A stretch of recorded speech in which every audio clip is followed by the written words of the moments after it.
खगोलीय दूरी को प्रकाश वर्ष में मापे जाने का कारण निम्न में से कौन सा है? 25 का आंसर क्या हो जाएगा? प्रकाश की गति सदैव समान रहती है, इसने ये बोला है। ओके, खगोलीय दूरी को प्रकाश वर्ष में इसलिए भी मापते हैं ना, क्योंकि एक तो प्रकाश जो है वो हमारे पास ऐसी एकमात्र चीज़ है जो सबसे ज़्यादा डिस्टेंस ट्रैवल करती है सबसे तेज़ी से, है ना। तो एक रीज़न मेन होता है ये। बाकी एक रीज़न ये होता है कि प्रकाश की गति सदैव एक समान होती है, इसने ये आंसर दिया है, डी आंसर दिया 25 का। ओके, वैसे प्रकाश की गति सदैव समान भी नहीं रहती, ये भी यहाँ पर डाउटफुल है इसका आंसर, है ना। सदैव समान नहीं रहती, हाँ निर्वात में तो समान ही रहेगी ना। और मुझे एक चीज़ बताओ, जब अंतरिक्ष में ट्रैवल कर रही है खगोल में, तो वहाँ तो निर्वात ही है ना मुख्य रूप से। समझ रहे हो ना मैं क्या कह रहा हूँ आपसे? इसलिए इसका आंसर 25 का सबसे सटीक आंसर देखें तो डी होगा। ओके, किसी चालक की विद्युत प्रतिरोधकता की इकाई क्या होती है? विद्युत प्रतिरोधकता की कह रहा है, रेसिस्टेंस की कह रहा है, तो 26 का आंसर क्या हो जाएगा? ओम मीटर होती है। ओम्स लॉ तो पढ़ा होगा ना, V बराबर IR। यदि प्रकाश स्रोत और पर्दे के मध्य कोई अपारदर्शी अवरोध रख दिया जाए तो हमें पर्दे पर क्या दिखाई देगा? क्या बोला? प्रकाश का स्रोत। चलो भाई, एक ये टॉर्च ले लिया, है ना, और पर्दे के मध्य ये है पर्दा। कोई अपारदर्शी अवरोधक रख दिया जाए तो हमें पर्दे पर क्या दिखाई देगा? तो 27 का आंसर क्या हो जाएगा? अवरोधक की छाया दिखाई देगी। इसका आंसर क्या हो जाएगा? इसका आंसर हो जाएगा अस्पष्ट छाया दिखती है, बी आंसर हो जाएगा। सोनार में हम किस तरंग का उपयोग करते हैं? तो इसका आंसर क्या हो जाएगा? पराश्रव्य ध्वनि का उपयोग करते हैं। ओके, इसका फुल फॉर्म क्या होता है? साउंड नेविगेशन एड और एड रेंजिंग। उपयोग नौ संचालन वगैरह में किया जाता है सोनार का उपयोग। अगले क्वेश्चन पर चलते हैं। कृत्रिम उपग्रह पृथ्वी से सुस्पष्टता से ट्रैक किया जाता है किसके माध्यम से? डॉपलर प्रभाव, रडार द्वारा, सोनार द्वारा, पल्सर द्वारा। तो 29 का आंसर क्या हो जाएगा? डॉपलर प्रभाव के द्वारा जो आर्टिफिशियल उपग्रह होते हैं उनको ट्रैक किया जाता है। नियम से कौन सा सही सुमेलित है? Radium madam Curie. तो 30 का आंसर क्या हो जाएगा? ये तो सही ही है। पेंसिलिन अलेक्जेंडर फ्लेमिंग, एक्सरे रॉटजन, चेचक एडवर्ड जेनर। इसका आंसर क्या हो जाएगा? ई हो जाएगा। सारे ही सही दिए हुए हैं इसमें। नेत्रों का परीक्षण एल्केलाइड के किस तनुकृत घोल से पुतलियों को फैलाकर किया जाता है? तो 31 का आंसर क्या हो जाएगा? उस घोल का नाम है एट्रोपिन। एट्रोपिन नाम है उसका।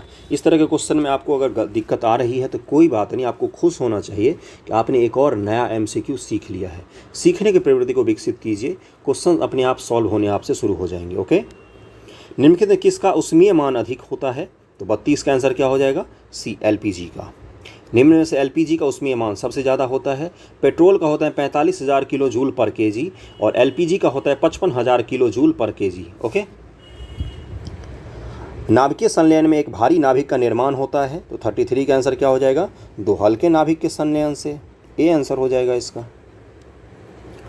शुष्क सेल में निम्न से किसका विद्युत अपघटकों के रूप में प्रयोग किया जाता है? विद्युत अपघटक के रूप में ड्राई सेल में, और इस तरह के क्वेश्चन हम लोग कर चुके हैं। तो 34 का आंसर क्या हो जाएगा? इसका हो जाएगा बी, अमोनियम क्लोराइड और जिंक क्लोराइड का उपयोग किया जाता है। अमोनियम क्लोराइड और जिंक क्लोराइड का विद्युत अपघटक, इलेक्ट्रोलाइट्स जिसको बोलते हैं ना बंधुओं, अगर आपको इंग्लिश में दिक्कत आ रही हो तो इलेक्ट्रोलाइट्स जिसको कहते हैं उसके रूप में उपयोग किया जाता है। ओके, निम्नलिखित में से कुकिंग बर्तनों, भोजन बनाने के बर्तन में किस प्रकार के कांच का उपयोग होता है? तो 35 का आंसर क्या हो जाएगा? बी, पायरेक्स कांच का उपयोग होता है। वर्मी कंपोस्ट क्या है? तो 36 का आंसर क्या हो जाएगा? इसका आंसर हो जाएगा सी, कार्बनिक जैव उर्वरक है। ओके, मानव शरीर में कैल्शियम का संतुलन निम्न से कौन सी ग्रंथि करती है? तो 52 का आंसर क्या हो जाएगा? 52 का हो जाएगा पैराथायराइड ग्रंथि जो है वो कैल्शियम का नियंत्रण करती है। ओके, ग्रंथ अस्थियों में कैल्शियम की मात्रा को नियंत्रित करती है। और आगे क्या दिया हुआ है कि पैराथायराइड ग्रंथि थायराइड ग्रंथि के पृष्ठ सतह में धंसी हुई छोटी सी गोलाकार आकृति की होती है। यह ग्रंथि पैराथायराइड हार्मोन का स्रावन भी करती है जो खून में कैल्शियम व फॉस्फेट आयन संख्या का नियमन करती है। तो पैराथायराइड ग्रंथि जो है यही कैल्शियम का नियंत्रण करती है। मानव रुधिर खून में सामान्यतः ग्लूकोज की मात्रा कितनी होती है? 53 का आंसर क्या हो जाएगा? बी हो जाएगा, 90 से 160 मिलीग्राम तक में ये होती है रुधिर की मात्रा। एस्केरियासिस रोग में रोगी को तेज पेट दर्द होता है, इस रोग का कारण क्या है? 54 का आंसर क्या हो जाएगा? इसका कारण है एस्केरियासिस लुब्रिकाइटिस। ये क्या होता है? एस्केरियासिस लुब्रिकाइटिस नामक निमेटेड से एस्केरियासिस नामक रोग होता है। इसमें रोगी के पेट में तेज दर्द होता है। इसके उपचार के लिए रोगी को साफ़ सुथरा होना चाहिए। मूल रूप से ये कि साफ़ सफाई का कमी के कारण ये बीमारी होती है।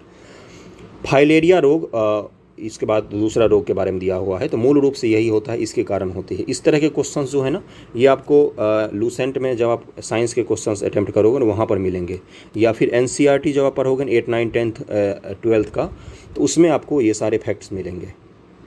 एनसीईआरटी बीमारी नाम से चैप्टर ही है पूरा। निम्न युग में से कौन एंजाइम जठर रस में होता है? जठर रस जो होता है उसमें एंजाइम कौन सा होता है?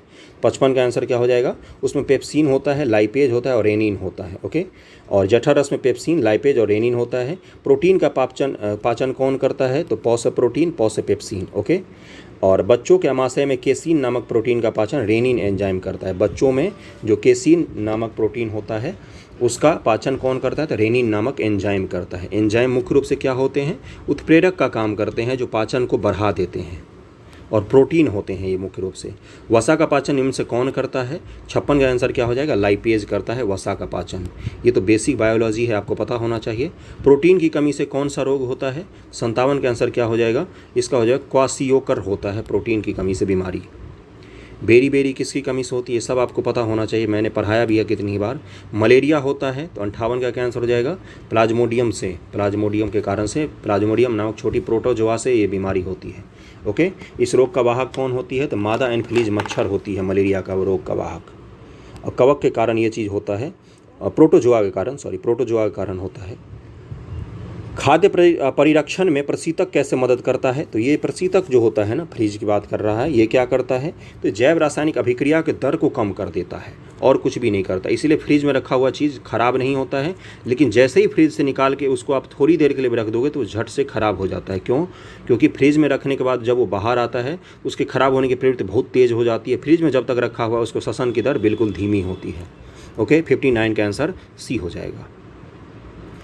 वीडियो पॉज करके जरूर अटेम्प्ट करना एक एक क्वेश्चन को। डीएनए के द्विकुंडलित प्रारूप को किसने प्रतिपादित किया था? जो डबल हेलिक्स मॉडल है ना डीएनए का, इसके बारे में पूछ रहा है, इसको किसने प्रतिपादित किया था? तो 60 का आंसर क्या हो जाएगा? वॉटसन एंड क्रिक मॉडल इसको कहा जाता है। डबल हेलिक्स जो मॉडल देखा होगा ना आपने, ऐसे रहता है, बीच में एच रहता है, दोनों तरफ से बॉन्ड से जुड़े हुए रहते हैं, है ना। ये डबल हेलिक्स मॉडल किसने प्रतिपादित किया था? वॉटसन एंड क्रिक मॉडल इसको कहा जाता है। गोल्डन धान में सर्वाधिक मात्रा में क्या होती है? तो एक्चुअली में ये फोर्टिफाइड होती है। फोर्टिफाइड भी से बोला ज़्यादा क्या सूटेबल शब्द होगा? ये क्या होती है ना, जेनेटिक इंजीनियरिंग के द्वारा इसको बदला जाता है और इसमें क्या ऐड किया जाता है? इसमें बीटा कैरोटीन को ऐड किया जाता है ना, बीटा कैरोटीन। और विटामिन ए की कमी को दूर करने के लिए इसको ऐड किया जाता है धान में, गोल्डन राइस जिसको कहा जाता है। ओके, संश्लेषित होता है। खाद्य पदार्थों में उपस्थित ऊर्जा को मापा जाता है किससे? तो 62 का आंसर क्या हो जाएगा? कैलोरी में मापा जाता है खाद्य पदार्थों में उपस्थित ऊर्जा को। किसके द्वारा दूध खट्टा होता है? आसान से क्वेश्चन है इस बार तो साइंस के। तो जीवाणु के द्वारा। लैक्टोबैसिलस नामक जीवाणु दूध में पाई जाने वाली लैक्टोज शर्करा को किण्वन करके लैक्टिक अम्ल में बदल देती है। किसमें? लैक्टिक एसिड में बदल देती है उसको, जिससे दूध खट्टा हो जाता है। द्रव्यमान का सबसे बड़ा व्यवहारिक मात्रक निम्न में से कौन सा है? व्यवहारिक मात्रक आपसे पूछा है। 64 के आंसर क्या हो जाएगा? इसमें बोला है कि चंद्रशेखर सीमा जो होती है ना, ये भारतीय वैज्ञानिक चंद्रशेखर ने चंद्रशेखर सीमा का प्रतिपादन किया, जो व्यवहार में द्रव्यमान की सबसे बड़ी इकाई है ना। और क्या बोला है कि सूर्य के द्रव्यमान का 1.44 गुना से अधिक तारा सुपरनोवा तारे के रूप में पहुंचकर विस्फोट करता है और न्यूट्रॉन तारे तरह ब्लैक होल के रूप में परिवर्तित हो जाते हैं। तो एक्चुअली में चंद्रशेखर सीमा जो है ना, ये द्रव्यमान का सबसे व्यवहारिक मात्रक माना जाता है। ओके, द्रव्यमान का सबसे व्यवहारिक मात्रक किसको माना जाता है? तो चंद्रशेखर सीमा को ही माना जाता है। इसको जरूर ध्यान में रखना। और भारतीय अमेरिकी साइंटिस्ट चंद्रशेखर उन्हीं के नाम पर है ये। 65 है कि निम्न में से किस महान वैज्ञानिक का कथन है कि गति सदैव सापेक्ष रोटेटिव होती है? सापेक्ष का रोटेटिव नहीं होगा, रिलेटिव होगा। निरपेक्ष गति का कोई अर्थ ही नहीं होता। यानी कि आप बैठे हुए हैं, जैसे आप मान लो आप दौड़ रहे हो, तेज़ दौड़ रहे हो, किसके रिलेटिव में तेज़ दौड़ रहे हो? क्या चीता के रिलेटिव तेज़ दौड़ रहे हो? नहीं, चींटी के रिलेटिव तेज़ दौड़ रहे हो, है ना। तो रिलेटिव आ गया ना। जैसे हम बैठे हुए हैं, हम स्थिर बैठे हुए हैं, किसके रिलेटिव स्थिर बैठे हुए हैं? तो अपने रूम के, अपने आस पड़ोस के चीज़ों में रिलेटिव बैठे हुए हैं। लेकिन कोई चंद्रमा से देखेगा तो हम घूमते हुए महसूस होंगे। यानी कि क्या है? रिलेटिविटी आ जाता है यहाँ पर। इसी को आइंस्टाइन ने डिफाइन किया था थ्योरी ऑफ रिलेटिविटी के द्वारा। E = mc² आपने सुना होगा। E क्या होता है? एनर्जी होता है। M क्या होता है? द्रव्यमान होता है। C क्या होती है? स्पीड ऑफ लाइट होती है। खैर छोड़ो, आगे बढ़ते हैं। 65 का आंसर क्या हो जाएगा? आइंस्टीन ने ये चीज़ दिया था, थ्योरी ऑफ रिलेटिविटी। और नोबेल उसको इसके लिए नहीं मिला था, आपको पता होगा। नोबेल उसको किसके लिए मिला था आइंस्टीन जी को? फोटो इलेक्ट्रिक इफेक्ट के लिए। 66 है कि जब लिफ्ट शून्य त्वरण के साथ ऊपर या नीचे जाती है, शून्य त्वरण, तो क्या होगा? तो 66 का आंसर क्या हो जाएगा? इसका आंसर हो जाएगा बी, व्यक्ति को भार में कोई परिवर्तन का आभास नहीं होगा। शून्य त्वरण के साथ जा रही है, इसको जरूर ध्यान रखना। जब लिफ्ट शून्य त्वरण के साथ अर्थात वेग से ऊपर या नीचे जाती है तो लिफ्ट में कोई प्रतिक्रिया बल नहीं लगता है। इस स्थिति में व्यक्ति के भार में कोई परिवर्तन नहीं होता। ओके, अगला है कि प्रक्षेप पथ के उच्चतम बिंदु पर वेग एवं त्वरण के बीच कितनी डिग्री का कोण बनता है। तो 67 का आंसर क्या हो जाएगा, 67 का आंसर हो जाएगा सी, 90 डिग्री का कोण बनता है वेग और त्वरण के बीच में प्रक्षेप पथ पर। ओके, अगले क्वेश्चन पर चलते हैं कि सूर्य में नाभिकीय ऊर्जा कैसे बनती है। तो सूर्य में आपको पता है क्या होती है, संलयन की क्रिया होती है। और परमाणु बम में क्या होती है, तो विखंडन की क्रिया होती है। ओके, तो इसका आंसर क्या हो जाएगा 68 का, 68 का आंसर हो जाएगा ए, हाइड्रोजन परमाणु का संलयन। अगले क्वेश्चन पर चलते हैं, निम्न से गलत की पहचान कर लेंगे। ऐसा क्या है, 69 नंबर है कि फुहारा स्प्रे बर्नौली के सिद्धांत पर काम करता है। सही है ये। श्यानता का कारण संसर्जक बल है, श्यानता विस्कोसिटी की बात कर रहा है। एक आदर्श तरल की श्यानता अनंत होती है। 69 का आंसर क्या हो जाएगा, सी जो कथन है ये गलत दिया हुआ है। एक आदर्श गैस की श्यानता अनंत नहीं बल्कि शून्य होती है, जबकि वायुयान और फुहारा बर्नौली के सिद्धांत पर काम करता है। ओके, तो इसका आंसर क्या दिया हुआ है, यहाँ पर सी दिया हुआ है। और आपकी एक्सप्लेनेशन आपको पीडीएफ में मिल जाएगा, वहाँ पर भी आप पढ़ सकते हैं। चैनल पर आपको टेलीग्राम चैनल पर मिल जाएगा पीडीएफ, आप उसको ज्वाइन कर सकते हैं। डिस्क्रिप्शन में सारे लिंक होते हैं, डिस्क्रिप्शन में जाकर आप खोल के देखोगे, वहाँ पर बहुत कुछ आपको मिलेगा। अभी तक ज्ञात पदार्थों में सबसे अधिक प्रत्यस्थता किसकी है, 70 का आंसर क्या हो जाएगा, क्वार्ट्ज जो है इसकी प्रत्यस्थता सबसे ज़्यादा है। कोई भी वस्तु पूर्ण प्रत्यस्थ नहीं है, फिर भी अभी तक ज्ञात पदार्थों में क्वार्ट्ज की प्रत्यस्थ सर्वाधिक है, जबकि गीली मिट्टी में सबसे कम होती है। रबर और स्टील की तुलना किया जाए तो स्टील का प्रत्यस्थता अधिक होता है। ओके, परम शून्य ताप पर गैस के अणुओं की गतिज ऊर्जा का मान कितना होता है। गतिज ऊर्जा के मान पूछ रहा है। 71 का आंसर क्या हो जाएगा, बी होता है, शून्य, यानी कि शून्य होता है परम शून्य ताप पर। परम शून्य ताप कितना होता है, -273 डिग्री सी होता है, -273 डिग्री सी। अगला है तापकी क्रायोजेनिक्स का अनुप्रयोग निम्न से किस क्षेत्र में किया जाता है। तापकी क्रायोजेनिक्स, तो 72 का क्या आंसर हो जाएगा, इसका आंसर दिया हुआ है डी, यानी कि स्पेस ट्रेवल में, सर्जरी में, सुपर कंडक्टिविटी, तीनों जगह तापकी क्रायोजेनिक्स का उपयोग किया जाता है। निम्न तापों का अध्ययन ही क्रायोजेनिक कहलाता है। क्रायोजेनिक क्या होता है, लो टेम्परेचर पर जब हम किसी चीज़ का अध्ययन करते हैं ना, तो उसी को क्रायोजेनिक्स कहा जाता है। एक स्वस्थ मनुष्य के शरीर का ताप हमेशा नियत रहता है, जो विभिन्न ताप के पैमाने पर कितना है। तो 73 का आंसर सबको पता होगा, इसका आंसर हो जाएगा यानी कि 98.6 डिग्री फ़ारेनहाइट और 37 डिग्री सेल्सियस, डी आंसर हो जाएगा। बर्फ, बालू, एल्यूमिनियम, कार्बन, पीतल में किसकी विशिष्ट ऊष्मा सबसे अधिक है। 74 का आंसर क्या हो जाएगा, इसका आंसर क्या हो जाएगा 74 का आंसर हो जाएगा ए, बर्फ। विशिष्ट ऊष्मा क्या होती है, 1 डिग्री सी तापमान परिवर्तन लाने के लिए आपको कितना हीट लग रहा है, मुख्य रूप से यही होता है विशिष्ट ऊष्मा। ओके, सबसे भारी धातु और सबसे हल्की धातु निम्न से कौन सी है। बहुत ही इंपॉर्टेंट क्वेश्चन, बहुत बार बीपीएससी में पूछा है। 75 का आंसर क्या हो जाएगा, ओस्मियम और लिथियम जो है। सबसे हल्की धातु कौन सी है, सबसे भारी धातु है ओस्मियम और सबसे हल्की धातु है लिथियम। मिश्रण के संदर्भ में कौन सा एक युग्म गलत है, ये पूछा है आपसे। 76 का आंसर क्या हो जाएगा, यानी कि इसमें से द्रव गैस का मिश्रण जो है सोडा वाटर, ये तो सही है। ठोस का मिश्रण बारूद और पीतल। गैस का मिश्रण वायु और प्रोड्यूसर गैस। ठोस गैस का मिश्रण जलवाष्प और आगरण। तो इसका क्या आंसर हो जाएगा, 76 का आंसर डी दिया है, यानी कि ये जो है ये कथन गलत है। ठोस और गैस का मिश्रण जो होता है ये धुआं हो गया, धुआं कार्बन के आधार पर कण और वायु का मिश्रण है, इसलिए इसका आंसर क्या हो जाएगा, डी है। ठोस गैस का मिश्रण में जलवाष्प और आर्गन कैसे हो सकता है। ये तो जलवाष्प में क्या होता है, मुख्य रूप से इसमें गैस भी होता है, वाटर होता है, ठोस नहीं होता है ना। और आर्गन तो पता ही है आप लोगों को। अगले पर चलते हैं, ये आपको सॉल्यूशन चैप्टर से इस तरह के क्वेश्चंस पूछता है। सॉल्यूशंस जो पढ़ते हैं ना केमिस्ट्री में हम लोग, उसमें डाइल्यूट जो होते हैं, सॉल्वेंट होते हैं, सॉल्यूट होते हैं, इन सब चीज़ों के बारे में आपको पता होना चाहिए, है ना। तो उसी से एक क्वेश्चन पूछता है हर साल। निम्न से किसे प्लास्टर ऑफ पेरिस कहा जाता है, बहुत ही आसान क्वेश्चन। तो इसका आंसर क्या हो जाएगा, कैल्शियम सल्फेट हेमीहाइड्रेट।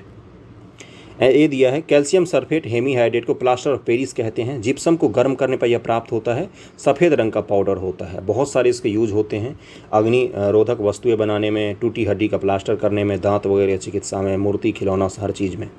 फोटोग्राफी में किस हाइपो रसायन का प्रयोग किया जाता है। 78 का आंसर क्या हो जाएगा, सोडियम थायोसल्फेट का यूज़ किया जाता है। अगर आपको इस तरह के क्वेश्चन नहीं बन रहे हैं तो कोई बात नहीं, आपका MCQ तैयार हो रहा है, बस वीडियो को 2 बार ज़रूर देखना मिनिमम। ओके, गोताखोरों को सांस लेने के लिए ऑक्सीजन के साथ किस गैस का मिश्रण दिया जाता है? मैंने परसों भी ये क्वेश्चंस करवाया था आपको। 79 का क्या आंसर हो जाएगा? हीलियम गैस का मिक्सचर दिया जाता है। मोती मुख्य रूप से किसका बना होता है? तो बहुत ही आसान क्वेश्चन है ये तो। इसका हो जाएगा कैल्शियम कार्बोनेट का ही मोती मुख्य रूप से बना होता है। पेट्रोलियम के विभिन्न संगठकों को किस विधि से पृथक किया जाता है? तो देखो ये जो अलग अलग चीज़ों को पृथक करने की विधि है ना, जैसे मान लो आपको बोलेगा अल्कोहल में से पानी को पृथक करने का विधि, या नमक में से पानी को पृथक करने का विधि, तो ये सब जो अलग अलग आसवन विधि होता है, पृथक करने की बहुत सारी विधियाँ होती हैं। तो ये सब बेसिक आपको NCERT मिलेगा, वहाँ से आप इसको ज़रूर पढ़िए। वन लाइनर पढ़ने में आपको दिक्कत हो सकती है।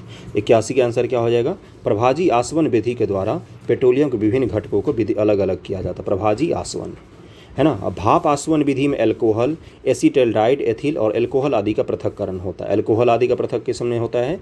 तो भाप आसवन के द्वारा। दरियापंथी संप्रदाय के संस्थापक कौन थे? 82 का क्या आंसर हो जाएगा? दरिया साहेब ही थे। बहुत ही आसान क्वेश्चन। किस मुगल शासक ने पटना में कोर्ट ऑफ जस्टिस यानी कि दारुल अदल का निर्माण करवाया था? प्रोड्यूसर गैस निम्न से मुख्यतः होता है, तो कौन सा गैस है? तो 48 का आंसर क्या हो जाएगा?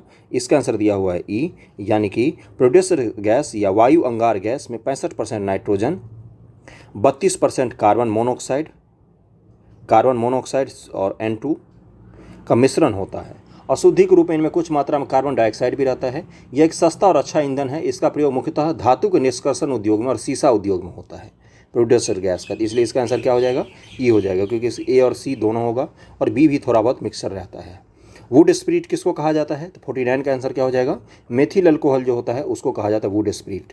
CH3OH हो जाएगा।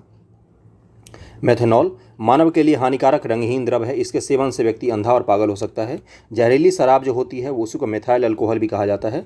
इथाइल अल्कोहल पीने वाला अल्कोहल होता है, शराब। अगला है कि जीवाश्म ईंधन के अपर्याप्त दहन से कौन सी गैस बनती है? अपर्याप्त दहन जब भी आ जाए जीवाश्म ईंधन की तो कार्बन मोनोऑक्साइड बनती है। कौन सी गैस? कार्बन मोनोऑक्साइड बनती है। इसका आंसर बी होना चाहिए, कार्बन मोनोऑक्साइड। ओके, 51 नंबर पर चलते हैं कि कथन पर विचार कीजिए। हाइड्रोजन के जलाने से पानी बनेगा। अगला है कि पोटेशियम साइनाइड चूहा मारने का जहर है। ग्लूकोज में कार्बन, हाइड्रोजन और ऑक्सीजन होता है। तो 51 का क्या आंसर हो जाएगा? तीनों ही सही हैं। ग्लूकोज का फॉर्मूला क्या होता है? तो C6H12O6। देखो इसमें तीनों ही है ना। अगले क्वेश्चन पर चलते हैं। निम्न से कौन धनावेशित कण है? तो 52 का क्या आंसर हो जाएगा? इसका आंसर दिया हुआ है ई, यानी कि अल्फा किरण और प्रोटॉन दोनों ही धनावेशित कण होते हैं। अल्फा किरण और प्रोटॉन, तो ए और बी दोनों ही इसका आंसर हो जाएगा। अल्फा किरणें भी धनावेशित कण है और अल्फा कण का द्रव्यमान हीलियम 4 के नाभिक के द्रव्यमान बराबर होता है, तो पता तो चल ही गया। धातुओं की अपेक्षित अभिक्रियाशीलता का सही क्रम क्या है? अपेक्षित अभिक्रियाशीलता, तो सबसे अधिक अभिक्रियाशील कौन होता है? पोटेशियम, फिर सोडियम, फिर कैल्शियम। तो इसका आंसर ए हो जाएगा। Potassium, sodium, calcium, magnesium, aluminium.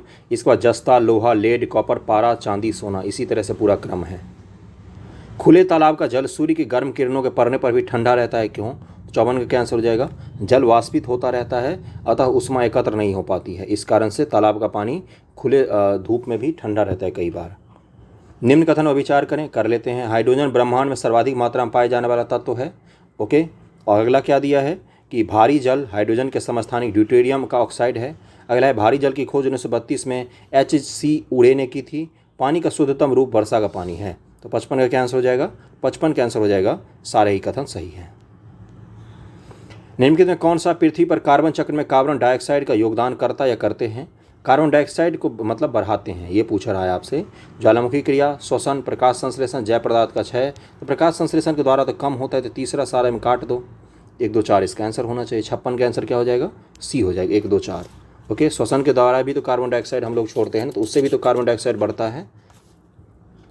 57 है कि मानव आहार नाल की शुरुआत सर्वप्रथम कहाँ से होती है? आहार नाल की शुरुआत कहाँ से होती है, ये पूछ रहा है आपसे। ओके, तो इसका आंसर क्या हो जाएगा? मुख से ही हो जाती है इसकी शुरुआत, मुख से। 58 नंबर पर चलते हैं।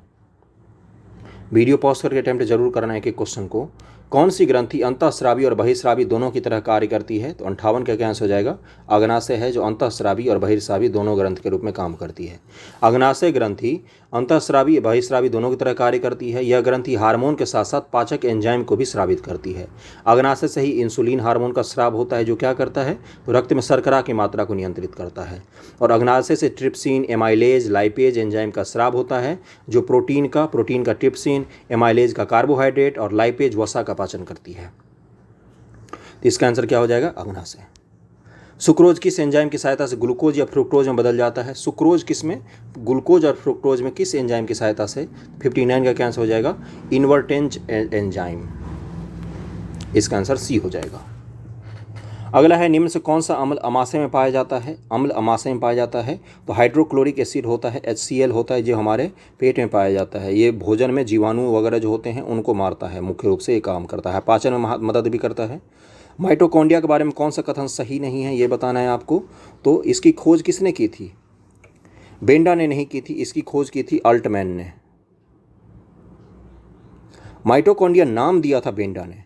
ओके, माइटोकॉन्ड्रिया नाम किसने दिया था? तो बेंडा ने। खोज की थी अल्टमैन ने। बाकी तो सारे ही इसके कथन सही हैं, आपको इसको पढ़ना चाहिए एक एक को। अगला है, सूक्ष्म नालिकाओं के समूह से बना गोल्जी काय के संदर्भ में कौन सा कथन सही है? तो 62 का क्या आंसर हो जाएगा? इसका आंसर हो जाएगा, इसके कोशिका के अणुओं का यातायात प्रबंधक कहा जाता है। बिल्कुल सही है। गोल्जी काय ग्लाइकाय लिपिड का वृषण करता है, ये भी सही है। इसकी खोज कैमिलो गोल्जी ने किया था। यह लाइजोसोम्स का निर्माण करता है। सारे कथन सही हैं।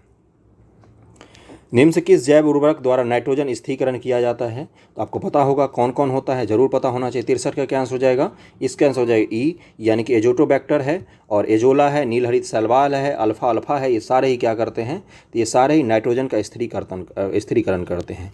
जो प्रकृति में नाइट्रोजन पाया जाता है उसका उपयोग पेड़ पौधे नहीं कर सकते अपने लिए। इसके अलावा राइजोबियम भी है। राइजोबियम है, वो जीव है जो फलीदार जो दालें वगैरह होती हैं उनके जड़ में रहता है और नाइट्रोजन को ये उपयोग लायक बनाता है। तो पेड़ पौधे जो नाइट्रोजन यूज करते हैं ना, उनको स्थिरीकरण जब तक नहीं होता है तब तक वो यूज नहीं कर पाते हैं। कार्बोहाइड्रेट में कौन सा तत्व नहीं पाया जाता है? बहुत ही आसान क्वेश्चन है ये। तो 64 का क्या आंसर हो जाएगा? नाइट्रोजन नहीं पाया जाता है कार्बोहाइड्रेट में। कार्बोहाइड्रेट मूल रूप से क्या होता है? C6H12O6 ही तो होता है, इसमें नाइट्रोजन कहाँ है? रक्त का थक्का बनाने के लिए तो बहुत ही आसान क्वेश्चन, विटामिन के का यूज किया है, तो हर साल ही पूछता है। ये सब क्वेश्चन आपके गलत नहीं होने चाहिए। किस जैव रूपांतरण से मानव शरीर को अधिकतम ऊर्जा मिलती है? तो 66 का क्या आंसर हो जाएगा? एटीपी जब एडीपी में बदलती है ना, तो उससे सब सर्वाधिक ऊर्जा मिलती है। एटीपी क्या होता है? एडोसाइन ट्राइफॉस्फेट होता है। एडीपी क्या होता है? एडोसाइन डाइफॉस्फेट होता है। ओके, एटीपी से एडीपी में। और ये कहाँ पर होता है? तो ये माइटोकॉन्ड्रिया में ही होता है। एटीपी प्लस H2O माइनस इससे क्या होगा? एडीपी प्लस ऊर्जा होगा। एडीपी प्लस ऊर्जा बनता है इससे, एटीपी से एडीपी। इसका फुल फॉर्म जरूर याद रखना, पीडीएफ में आपको मिलेगा, डिटेल में पढ़ना उसको। निम्नलिखित विटामिन से कौन सा किसी स्वप्न को पर्याप्त अवधि तक याद रखने में सहायक होता है? इस विटामिन की कमी अगर आप में होगी तो आपको स्वप्न ज़्यादा याद नहीं रहता। वो विटामिन है विटामिन B6। ओके, इसका नाम क्या है? पायरिडिऑक्सिन नाम है। और ये जो होता है मूल रूप से ये आपको स्वप्न को याद रखने में मददगार होता है। अगला है, प्रकाश की चाल निम्न माध्यमों में किस में सर्वाधिक होती है? तो 68 का क्या आंसर हो जाएगा? जल में इनमें से सर्वाधिक होगा। यदि किसी लेंस की क्षमता और किस तरह से होगा? प्रकाश की चाल में होता क्या है मूल रूप से? जिसकी डेंसिटी जितनी ज़्यादा होगी प्रकाश की चाल वहाँ पर उतनी ही धीमी हो जाती है। और ध्वनि में इसके ठीक विपरीत है। तो इनमें से जल की डेंसिटी सबसे कम है, इसीलिए वहाँ पर इस प्रकाश की चाल सर्वाधिक होगी। यदि किसी लेंस की क्षमता +2 डायोप्टर है तो उसकी फोकस दूरी कितनी होगी? तो आपको पता होगा P बराबर क्या होता है? 1/f होता है। तो इस फार्मूले से निकालो, तो इसका आंसर क्या हो जाएगा? इसका आंसर हो जाएगा B 50 सेंटीमीटर होगी। ओके, अगले क्वेश्चन पे चलते हैं। मनुष्य की आंख पर बना प्रतिबिंब कैसा होता है? तो 70 का क्या आंसर हो जाएगा? वास्तविक और उल्टा होता है। सड़क की रोशनी में पीले लैंप का प्रयोग आजकल बहुतायत में होता है। आपने देखा होगा पीले कलर का स्ट्रीट लाइट लगा रहता है। इस लैंप में किसका प्रयोग होता है? यूपीएससी बहुत बार पूछ चुके हैं इसके क्वेश्चन। तो सोडियम का प्रयोग होता है। सोडियम लैंप भी बोलते हैं इसको। क्या बोलते हैं? Sodium lamp. जो सड़क पर पीले लाइट लगे रहते हैं उसकी बात कर रहे हैं। लोलक की काल अवधि किस पर निर्भर करती है? तो लोलक की लंबाई पर करती है। 72 का आंसर क्या हो जाएगा? 72 का सी हो जाएगा। टी बराबर क्या होता है? 2π√L/g है ना। तो पाई भी कांस्टेंट है, जी भी कांस्टेंट है, तो एल ही पर तो मुख्य रूप से निर्भर करती है ना। निम्न कथनों में से कौन सा कथन सत्य है ये बताना है आपको। मैं डायरेक्ट आंसर पर जा रहा हूँ, आपको इन सबको एक एक करके पढ़ के फिर बताना है। ओके, इसका आंसर दिया हुआ है ई, यानी कि सारे ही कथन सत्य हैं इसमें। किसी विद्युत परिपथ में 120 वोल्ट की बैटरी लगी है, 40 ओम का प्रतिरोध लगा है। वोल्ट कितने परिपथ में बैटरी कितनी की है तो 120 वोल्ट की, और प्रतिरोध कितने का है तो 40 ओम का है। ओके, तो धारा का मान क्या होगा? बहुत ही आसान क्वेश्चन है, V बराबर आई आर। इससे लगाओ, I बराबर क्या हो जाएगा 120/40 बराबर 3 ओम के करीब में होगा I बराबर। तो इसका आंसर क्या हो जाएगा? डी हो जाएगा। ओम का नियम तो पढ़ा होगा, वही तो है, V बराबर आई आर। निम्न से किस कारण पानी से भरी बोतलें जमने पर टूट जाती हैं? तो 75 का आंसर हो जाएगा जमने पर जल का आयतन बढ़ जाता है, इसी कारण टूट जाती हैं। वायुमंडल हमारे शरीर पर अधिक दबाव डालता है, फिर भी हम इसको अनुभव क्यों नहीं करते हैं? क्योंकि शरीर के अंदर का जो रक्त होता है ना, वो वायुमंडलीय दाब से अधिक होता है, इसीलिए हम इसको अनुभव नहीं कर पाते हैं। ओके, स्पेस सूट इसीलिए पहन के जाते हैं क्योंकि हमारे शरीर का रक्त का दाब बहुत ज़्यादा होता है, और हम जब अंतरिक्ष में जाते हैं तो वहाँ पर वायुमंडलीय दाब नहीं होता है, तो हमारे शरीर का रक्त का दाब इतना ज़्यादा होता है कि मनुष्य का शरीर उससे फटने का भी डर रहता है। तो इस कारण से स्पेस सूट पहना जाता है जो हमारे शरीर के दाब को नियंत्रित करके रखता है। और वायुमंडलीय दाब का अभाव होता है अंतरिक्ष में चूंकि, और पृथ्वी पर क्या है, वायुमंडलीय दाब बहुत अधिक होता है, लेकिन रक्तचाप उससे भी ज़्यादा होता है। राज्य में शुरू किया गया है ट्रांसजेंडरों को 1% आरक्षण। ओके, 30 नंबर क्वेश्चन पर चलते हैं हम लोग। और इस तरह के जो क्वेश्चन है 30 नंबर, ये बहुत ज़्यादा पूछता है आपको। इस तरह के एक क्वेश्चन तो टकराएगा ही बीपीएससी में।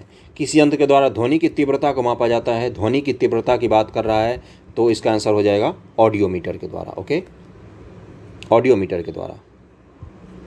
अगला है कि लघु पथन शॉर्ट सर्किट के दौरान परिपथ में धारा पर क्या प्रभाव पड़ता है? 31 का आंसर क्या हो जाएगा? धारा अत्यधिक बढ़ जाती है, इसीलिए तो शॉर्ट सर्किट होता है ना, धारा अत्यधिक बढ़ जाती है, इसीलिए फ्यूज लगाया जाता है। फ्यूज क्या करती है? धारा जब अत्यधिक बढ़ जाती है तो गर्म होने के कारण पिघल जाती है। फ्यूज का गलनांक क्या होता है? हमेशा फ्यूज का गलनांक जो होता है वो कम होता है ना। अगला है भारहीनता की स्थिति में एक मोमबत्ती की ज्वाला का आकार क्या हो जाएगा? मोमबत्ती के ज्वाला का आकार ऐसे होता है ना, वो पूछ रहा है कि जब भारहीनता रहेगी, यानी कि जहाँ पर वेट होगा, जहाँ पर क्या बोलते हैं ग्रेविटी नहीं रहेगा, वहाँ पर इसका आकार कैसा हो जाएगा?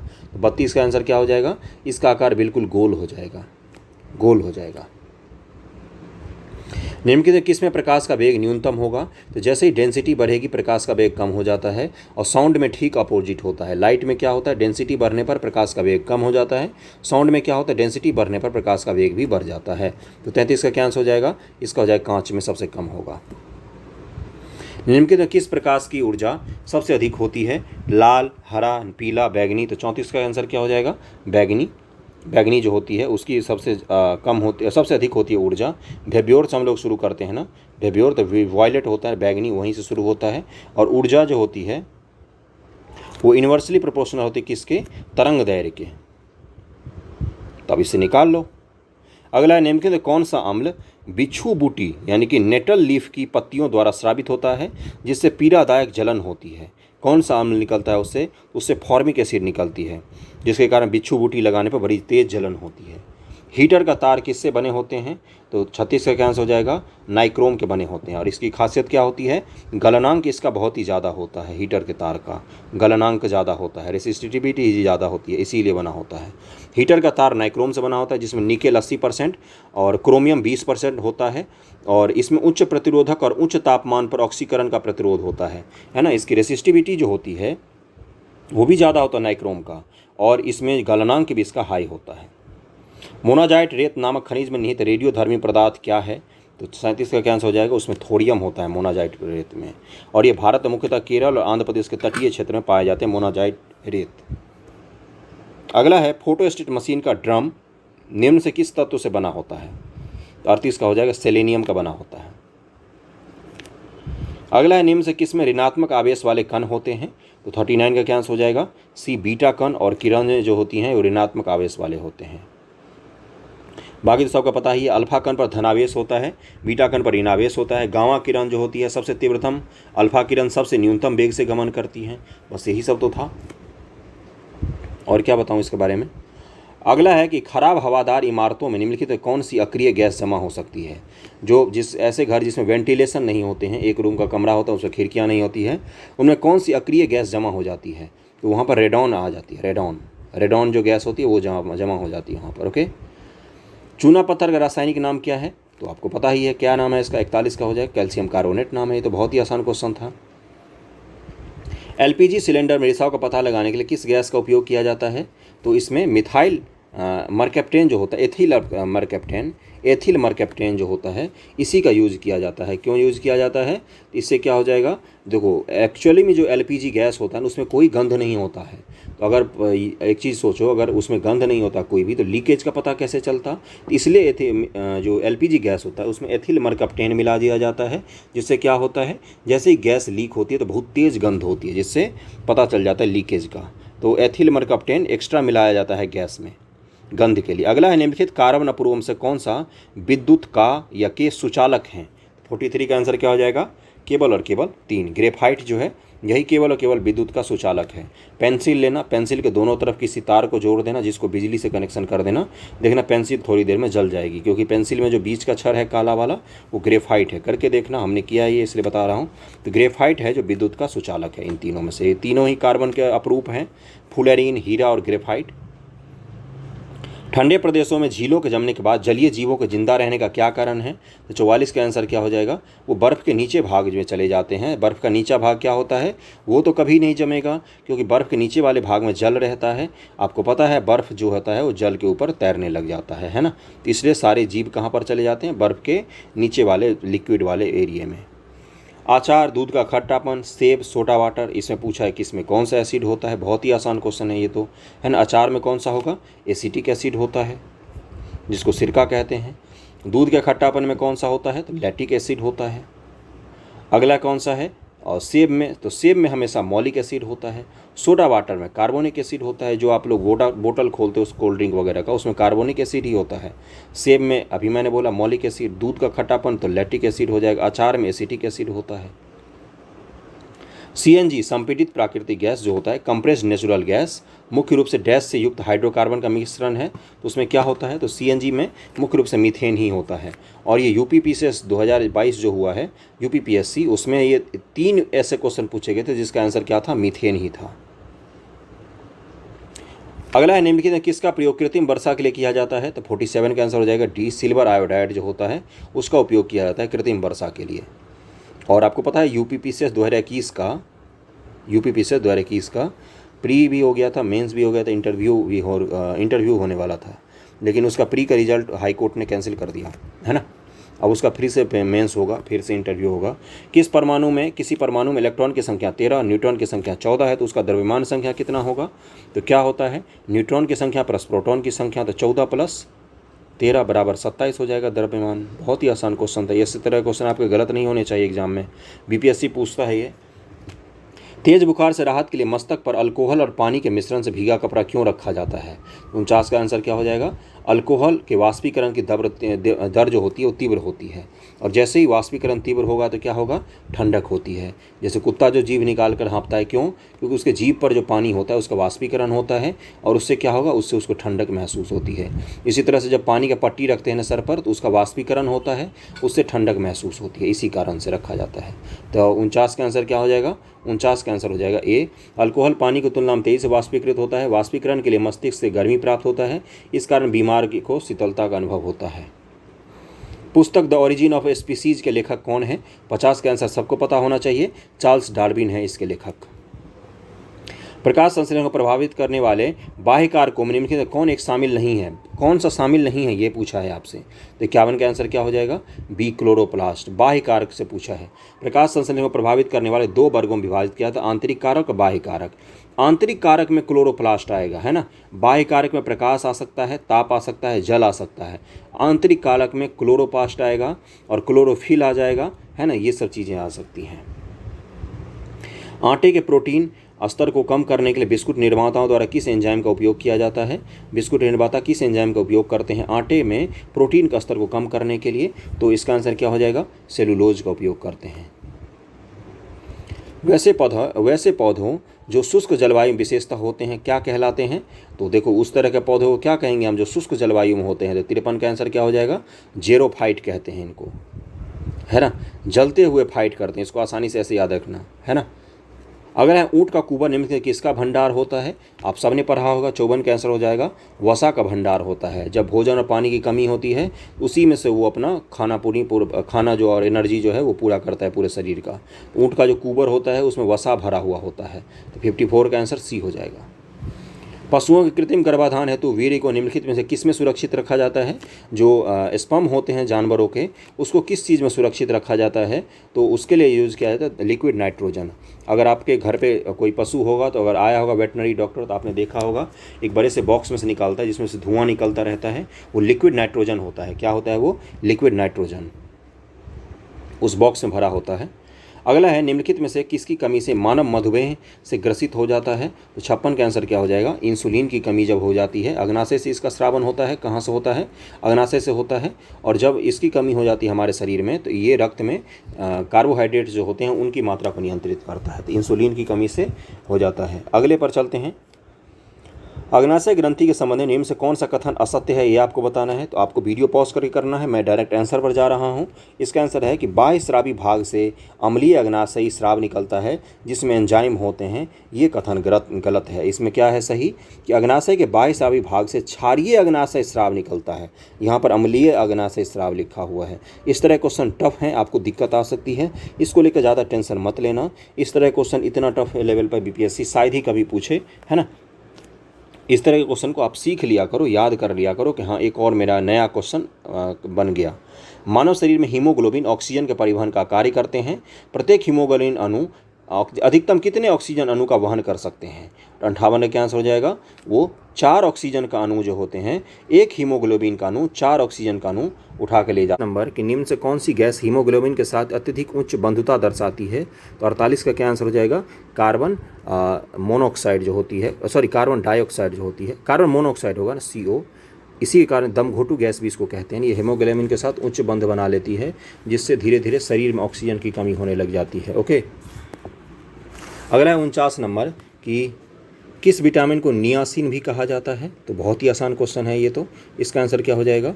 इसका हो जाएगा विटामिन B3 को नियासिन कहा जाता है। विटामिन B1 को थायमिन, B2 को राइबोफ्लेविन, B3 को नियासिन या निकैटिमाइड भी कहते हैं और B6 को पायरिडिऑक्सिन भी कहा जाता है।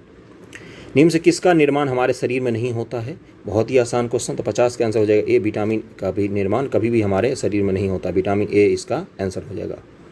अगला है निम्न कथन में विचार करें, गलत कथन का चयन करना है। तो 51 का क्या आंसर हो जाएगा? मैं डायरेक्ट कथन बताऊंगा, आपको इसका सही आपको ढूंढना है वीडियो पॉज करके। तो इसका है कि डी, रक्त समूह की खोज विलियम हार्वे ने की थी। यहाँ पर गलत दिया हुआ है। रक्त समूह की खोज कार्ल लैंडरस्टीनर ने की थी। 52 निम्न से किस रोग की पहचान के लिए BMD परीक्षण किया जाता है? तो 52 का क्या आंसर हो जाएगा? बी हो जाएगा कि अस्थि की भंगुरता को पहचान के लिए बोन मिनरल डेंसिटी का परीक्षण किया जाता है। बोन मिनरल डेंसिटी इसका फुल फॉर्म होता है और आपकी हड्डी के लिए इसका जांच किया जाता है। बैक्टीरिया और इधर आविष्कारक दिए हुए हैं, इधर आविष्कार इधर का आविष्कारक दिए हुए हैं। तो बैक्टीरिया के किसने किया था? ल्यूवेनहॉक ने किया था। तो 1 का 2 हो जाएगा ल्यूवेनहॉक। हृदय प्रत्यारोपण के किसने किया था? क्रिश्चियन बर्नार्ड ने किया था। तो बी का 1 हो जाएगा। प्राकृतिक वरण का किसने किया था? तो यहाँ पर दिया हुआ है इसमें कि प्राकृतिक वरण का ना अर्नेस्ट हैकल दिया हुआ है। ओके, पुनरावर्तन सिद्धांत किसके दिया हुआ है? सॉरी, अर्नेस्ट हैकल जो है वो हो जाएगा पुनरावर्तन का सिद्धांत। हृदय क्रिश्चियन बर्नार्ड, बैक्टीरिया का ल्यूवेनहॉक और प्राकृतिक वरण का चार्ल्स डार्विन दिया हुआ है। ओके, ये मैच हो गया हमारा, इसको मैच कर लेना आप लोग इसमें। वैसे 53 का आंसर दिया हुआ है बी। ओके, अगले क्वेश्चन पर चलते हैं। शरीर का तापक्रम निम्न से किसके द्वारा नियंत्रित होता है? तो बहुत ही आसान क्वेश्चन, हाइपोथैलेमस के द्वारा होता है। रक्त में अम्लीयता बढ़ने से हृदय की गति पर क्या प्रभाव पड़ता है? तो 55 का क्या आंसर हो जाएगा? हृदय की गति बढ़ जाती है रक्त में अम्लीयता बढ़ने से। अगला है हृदय की धड़कन का नियंत्रण निम्न से किस हार्मोन के द्वारा होता है? तो 56 का क्या आंसर हो जाएगा? इसका आंसर दिया हुआ है ई, यानी कि थायरॉक्सिन एवं एड्रिनल। ये दोनों ही स्वतंत्र रूप से हृदय की धड़कन को नियंत्रित करने वाले हार्मोन हैं, थायरॉक्सिन और एड्रिनल। अगला है आधुनिक वर्गीकरण। टैक्सोनॉमी का पिता किसको कहा जाता है? तो लीनियस को कहा जाता है, लीनियस को। इनकी पुस्तक का क्या नाम था? सिस्टेमा नेचुरल। ओके, निम्न से कौन सा युग्म सही सुमेलित नहीं है ये पूछा है। रेशम कीट पालन सेरीकल्चर दिया हुआ है। उसके बाद से मधुमक्खी पालन एपीकल्चर दिया हुआ है। कीटों का अध्ययन एंटोमोलॉजी दिया हुआ है, तीनों ही सही है। शैवालों का अध्ययन माइकोलॉजी दिया हुआ है। ओके, तो शैवालों का अध्ययन क्या कहलाता है? फाइकोलॉजी कहलाता है, ना कि माइकोलॉजी। तो 58 का आंसर डी हो जाएगा। और मछलियों का अध्ययन क्या कहलाता है? बताओ जल्दी मुझे। इकोथोलॉजी कहलाता है। अगला है 59 नंबर, जीव द्रव्य में निम्न से कौन सा तत्व सर्वाधिक मात्रा में पाया जाता है? तो 59 का क्या आंसर हो जाएगा? ऑक्सीजन सर्वाधिक मात्रा में पाया जाता है, ऑक्सीजन। ये आंसर हो जाएगा 59 का। ऑक्सीजन 76% होता है, कार्बन जो होता है वो 10.5%, हाइड्रोजन 10% और नाइट्रोजन 2.5%। क्वेश्चन टफ लग रहे होंगे आपको, मुझे पता है। नाशपाती का खाए जाने वाला भाग क्या कहलाता है? 60 का आंसर क्या हो जाएगा? डी हो जाएगा, पुष्पासन कहलाता है। बादल और कोहरा किस कोलाइडी विलियन के अंतर्गत आते हैं? बादल और कोहरा की बात कर रहा है। तो 61 का क्या आंसर हो जाएगा? 61 का आंसर हो जाएगा ए, यानी कि द्रव एरोसोल के तहत आते हैं बादल और जो कोहरा होते हैं वो। शरीर के किस स्थान पर मामूली कट जाने पर रक्त स्पंदन का निम्न से किसका प्रयोग किया जाता है? रक्त स्पंदन के लिए निम्न से किसका प्रयोग किया जाता है ना? जो रक्त होता है उसको रोकने के लिए। तो 62 का क्या आंसर हो जाएगा? 62 का आंसर हो जाएगा ई दिया हुआ है, यानी कि शरीर के किसी स्थान पर मामूली कट जाने पर बहते खून को रोकने के लिए फिटकिरी, उसके अलावा फेरिक क्लोराइड बी। ए और बी दोनों ही दिया हुआ है। और फिटकिरी में एल्यूमिनियम आयन और फेरिक क्लोराइड में फेरस आयन धनायन होते हैं, और इसलिए क्या होता है कि ये रक्त के रेनायन कण से मिलकर रक्त को रोक देते हैं। तो इसका आंसर ए और बी दोनों ही हो जाएगा, इसलिए इसका आंसर ई होगा। विद्युत बल्ब बनाने के लिए किस प्रकार की कांच का उपयोग किया जाता है? तो 63 का क्या आंसर हो जाएगा? फिलंट कांच का उपयोग किया जाता है। इस तरह क्वेश्चन खूब पूछा जाता है कि जैसे खिड़की के कांच में कौन सा कांच यूज करते हैं, या विद्युत बल्ब बनाने के लिए कौन सा यूज करते हैं, चश्मा बनाने के लिए किस तरह का यूज किया जाता है, ये सब पूछा जाता है। यदि दूध से क्रीम को अलग कर दिया जाए तो उसके घनत्व पर क्या प्रभाव पड़ेगा? तो 64 का आंसर हो जाएगा ए, घनत्व बढ़ जाता है। ओके, निम्न से किस धातु का संरक्षण नहीं होता, संक्षारण नहीं होता? तो 65 का क्या आंसर हो जाएगा? 65 का आंसर हो जाएगा ई, यानी कि इसमें से सोना और प्लेटिनम जो होते हैं इनका संक्षारण नहीं होता, जंग नहीं लगता, मूल रूप से ये कह रहा है।